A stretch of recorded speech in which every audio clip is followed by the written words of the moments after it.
Assalamualaikum warahmatullahi wabarakatuh. Alhamdulillah. Alhamdulillahilladzi 'allama bil kalam, 'allama al insana ma lam ya'lam. Asyhadu an la ilaha illallah wahdahu la syarikalah wa asyhadu anna Muhammadan 'abduhu wa rasuluh la nabiyya ba'dah. Baik. Dalam kesempatan ini saya ingin memaparkan makalah saya yang berjudul Manusia dan Harapan. Jadi di dalam mata kuliah ilmu budaya dasar saya ingin memaparkan karya saya atau hasil makalah yang saya buat, yaitu tentang judul Manusia dan Harapan. Kita akan membahas yang pertama, yaitu pengertian manusia. Manusia adalah makhluk yang paling mulia di sisi Allah Subhanahu wa taala. Manusia memiliki keunikan yang menyebabkan berbeda dengan makhluk lain. Manusia memiliki jiwa yang rohaniah, gaib, tidak dapat ditangkap dengan panca indera, yang berbeda-beda dengan makhluk lain. Karena pada manusia terdapat daya berpikir, akal, nafsu, kalbu, dan sebagainya. Pengertian manusia dapat dilihat dari berbagai segi. Secara bahasa, manusia ini berasal dari kata manu atau Sanskerta, mens dalam bahasa Latin, yang berarti berpikir, berakal budi, atau makhluk yang mampu menguasai makhluk lain. Secara istilah, manusia dapat diartikan sebuah konsep atau sebuah fakta, sebuah gagasan atau realitas, sebuah kelompok, atau seorang individu. Secara biologi, manusia diartikan sebagai sebuah spesies primata dari golongan mamalia yang dilengkapi otak berkemampuan tinggi. Yang kedua, B. Pengertian harapan. Harapan ini berasal dari kata harap. Contoh yang kita harapkan, seperti keinginan kita, juga bisa diartikan dengan keinginan. Artinya supaya sesuatu yang terjadi atau sesuatu yang belum terwujud, sedangkan harapan atau keinginan itu sendiri mempunyai makna sesuatu yang terkandung dalam hati setiap orang yang datangnya merupakan karunia dari Allah Subhanahu wa taala, yang sifatnya patri dan sukar dilukiskan, yang mempunyai harapan atau keinginan itu. Karena yang mempunyai keinginan, manusia mempunyai harapan atau keinginan, yaitu dari hati. Putus harapan berarti putus asa. Dan agar harapan dapat dicapai, memerlukan kepercayaan pada diri sendiri, kepercayaan kepada orang lain, dan kepercayaan kepada Allah Subhanahu wa taala. Dengan begitu, setiap orang mempunyai sebagai cara untuk memenuhi harapan atau keinginannya, baik dengan cara yang dibenarkan maupun dengan cara yang dilarang oleh norma-norma agama dan hukum dan harapan. Harapan dalam kehidupan manusia merupakan cita-cita, keinginan, penantian, kerinduan supaya sesuatu itu terjadi. Dalam menantikan adanya sesuatu yang terjadi dan diharapkan, manusia harus melibatkan manusia lain atau kekuatan lain di luar dirinya supaya sesuatu terjadi atau terwujud sesuai dengan harapan. Harapan itu ada karena manusia hidup. Manusia hidup penuh dengan keinginan atau maunya. Setiap manusia memiliki harapan yang berbeda-beda. Orang yang berpikir luas, harapannya pun akan luas. Begitu pun sebaliknya, orang yang berpikir sempit, maka harapannya juga akan sempit. Harapan itu bersifat manusiawi. Siapa saja mempunyai harapan, mempunyai cita-cita, mempunyai keinginan, dan dimiliki semua orang dalam hubungannya dengan pendidikan moral. Untuk mewujudkan harapan perlu diwujudkan hal-hal sebagai berikut. Yang pertama yaitu harapan apa yang baik. Setiap manusia mempunyai harapan. Apakah harapan tersebut yaitu harapan yang baik? Ini yang harus dikoreksi. Jadi ketika manusia mempunyai harapan, kita harus melihat dulu yaitu harapan kita. Harapan apa yang baik?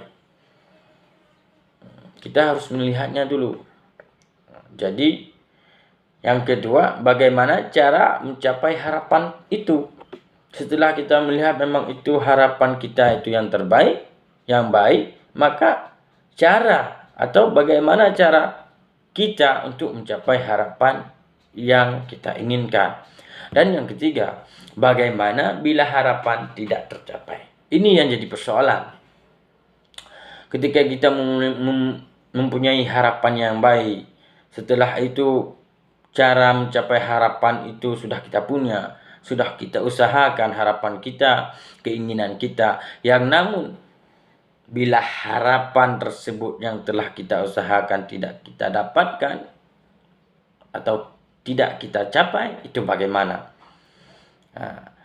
Jika manusia mengingat bahwa kehidupan tidak hanya di dunia saja, namun di akhirat juga, maka sudah selayaknya harapan manusia itu hidup di kedua tempat. Tersebab manusia memiliki harapan. Kenapa manusia memiliki harapan? Karena kita manusiawi, jadi perlu yang namanya kebutuhan. Menurut kodratnya manusia itu adalah makhluk sosial. Berarti kita berhajat kepada yang lain. Kita tidak bisa hidup sendiri. Setiap manusia lahir ke dunia ini langsung disambut dalam suatu pergaulan hidup. Yakni di tengah suatu keluarga atau anggota masyarakat lainnya, di tengah-tengah manusia lain, itulah seorang dapat hidup dan berkembang fisik dan jasmani, serta mental dan spiritualnya. Ada dua hal yang mendorong manusia hidup bergaul dengan manusia lain, yaitu dorongan kodrat dan dorongan kebutuhan hidup. Ini yang menjadi persoalan. Ada dua dorongan, yaitu untuk manusia hidup bergaul dengan manusia. Yang pertama yaitu dorongan kodrat kita, dan yang kedua itu dorongan kebutuhan kita, kebutuhan hidup kita. Kita hidup di dunia itu perlu yang namanya kebutuhan. Baik itu kebutuhan ekonomi, baik itu kebutuhan bersifat jasmani. Yang namun kita manusia ini mempunyai itu kebutuhan. Dan dalam diri manusia masing-masing sudah terjelma sifat, yaitu kodrat, pembawaan, dan kemampuan untuk hidup bergaul. Hidup bermasyarakat atau hidup bersama dengan manusia lain. Dengan kodrat ini manusia dapat mempunyai harapan dorongan kebutuhan hidup. Dengan adanya kita hidup dalam bermasyarakat, kita hidup di kalangan orang-orang, tetangga. Disitulah kita mempunyai dorongan kebutuhan hidup kita. Orang lain bisa mencari ekonomi, mencari rezeki, kenapa kita tidak? Dan orang lain bisa membeli sesuatu yang dia inginkan, dan mengapa kita tidak? Di setiap manusia, dalam perspektif bahasa kata doa berasal dari bahasa Arab, yaitu da'a ya da'u da'ada, da'watun, yang mengandung arti memanggil, mengundang, meminta tolong, meminta dan memohon.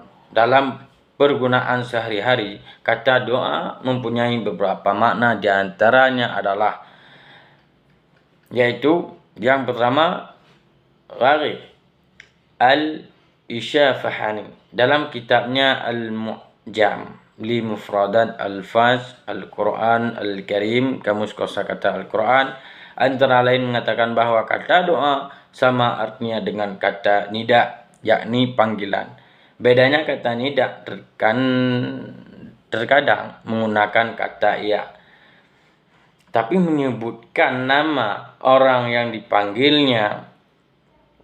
Kata doa dan nida terkadang digunakan untuk menunjukkan salah satu dari kedua arti tersebut. Yang kedua, kata doa digunakan pula untuk arti beberapa nama atau julukan. Yang ketiga, kata doa juga berarti menyembah. Maksud menyembah ini adalah meminta kepada Allah Subhanahu wa Ta'ala. Dan yang keempat, kata doa juga berarti permintaan atau permohonan. Banyak istilah doa di sini yang dikaitkan, ada beberapa macam, yaitu dalam makna, yaitu doa ini digunakan pula itu untuk memberi atau untuk meminta sesuatu kepada Allah, baik itu kebutuhan, itu namanya manusia. Ya, doa ini juga seperti harapan. Harapan kita bagaimana? Ini harapan apa? Mungkin kedepannya kita mau gini, mau gitu. Jadi dengan ada harapan itulah kita bawakan itu kepada doa untuk meminta kepada Allah supaya harapan yang kita inginkan dikabulkan oleh Allah Subhanahu wa Ta'ala. Secara istilah, doa adalah permohonan atau permintaan dari seorang hamba kepada Tuhannya dengan menggunakan lafal yang dikehendaki dan dengan memenuhi ketentuan yang ditetapkan, atau meminta sesuatu sesuai dengan hajatnya, atau memohon perlindungan pada Allah Subhanahu wa Ta'ala. Doa yang dimaksud di sini suatu aktivitas rohaniah yang mengandung permohonan kepada Allah Subhanahu wa Ta'ala melalui lisan atau hati. Baik itu kita melalui lisan kita ataupun melalui hati kita, yang namun doa bisa kita munajatkan kepada Allah Subhanahu wa Ta'ala baik pakai hati ataupun maupun pakai lisan dengan menggunakan kalimat-kalimat atau menyatakan khusus sebagaimana yang ditulis pada Al-Quran, Al-Sunnah ataupun keteladanan para sahabat Rasulullah SAW dan orang-orang yang soleh, dengan penuh harapan agar doa-doa yang dimohonkan agar segera dikabulkan oleh Allah Subhanahu wa Ta'ala. Jadi doa ini, kita manusia tentunya punya harapan kita ingin menjadi seorang yang lebih sukses. Kita keinginan kita menjadi seorang yang lebih berguna. Itu caranya dengan apa? Yaitu dengan kita berdoa kepada Allah Subhanahu wa Ta'ala. Karena semua yang manusia lakukan, semua yang manusia punya sekarang, yaitu Allah yang titipnya kepada hambanya. Dan selanjutnya itu harapan dan kepercayaan. Kepercayaan berasal dari kata percaya atau mengakui atau meyakini akan kebenaran. Itu harapan dan kepercayaan. Kepercayaan adalah hal-hal yang berhubungan dengan pengakuan atau keyakinan akan kebenaran dalam agama tersebut kebenaran-kebenaran yang dianggap sebagai wahyu dari Allah Subhanahu wa taala. Kepercayaan dalam agama merupakan keyakinan yang paling besar dalam hal beragama. Tiap-tiap orang wajib menerima dan menghormati kepercayaan orang yang beragama itu. Dasarnya ialah keyakinan masing-masing. Karena kepercayaan ini adalah keyakinan dari hati dengan sedalam-dalamnya. Harapan dan kepercayaan saling melengkapi. Karena dalam memenuhi atau mewujudkan harapan manusia harus berusaha dan berdoa. Dengan berusaha dan berdoa sesungguh-sungguhnya kepada Allah Subhanahu wa taala serta mempercayai adanya Allah Subhanahu wa taala, harapan akan terwujud dan terpenuhi. Karena semua harapan kita, keinginan kita, doa kita yang bisa mengabulkan hanya Allah Subhanahu wa taala, yang dapat memberi kita itu hanya Allah Subhanahu wa taala. Selanjutnya itu hubungan manusia dan harapan. Hubungan manusia, pada dasarnya manusia dan harapan itu berada dalam satu naungan atau berdampingan. Setiap manusia pasti mempunyai harapan.